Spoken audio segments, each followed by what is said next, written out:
l'Ouganda, le fardeau de la dette a plus que doublé en un peu plus d'une dizaine d'années. Ce phénomène a été alimenté par des projets massifs de développement d'infrastructures et des emprunts extérieurs. Le gouvernement insiste sur la nécessité de ces dépenses. La dette de l'Ouganda n'est pas seulement soutenable, elle est aussi bien gérée. C'est pourquoi tous les chiffres sont présentés de manière transparente dans notre rapport sur la viabilité de la dette.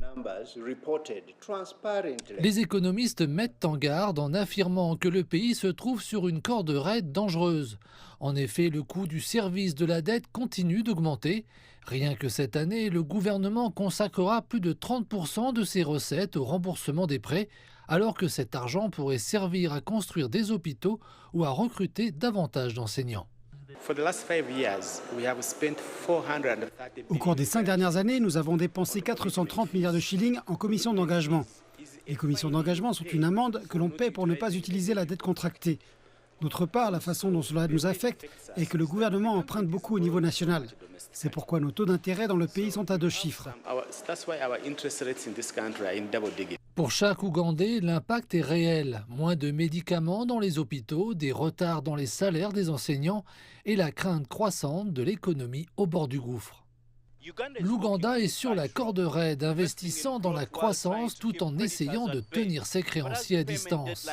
Mais à mesure que les échéances de remboursement approchent, la pression monte non seulement sur le gouvernement, mais aussi sur les personnes qui paient la facture.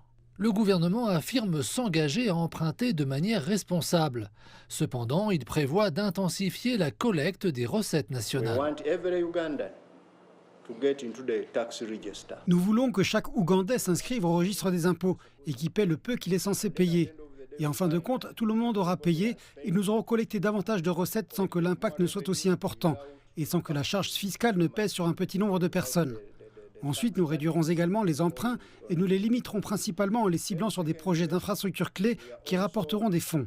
Alors que les analystes économiques exhortent à investir davantage dans les secteurs générateurs de revenus, tels que l'agriculture, le tourisme et l'innovation numérique, l'Ouganda mise principalement sur son secteur pétrolier et gazier émergent pour soutenir le redressement économique.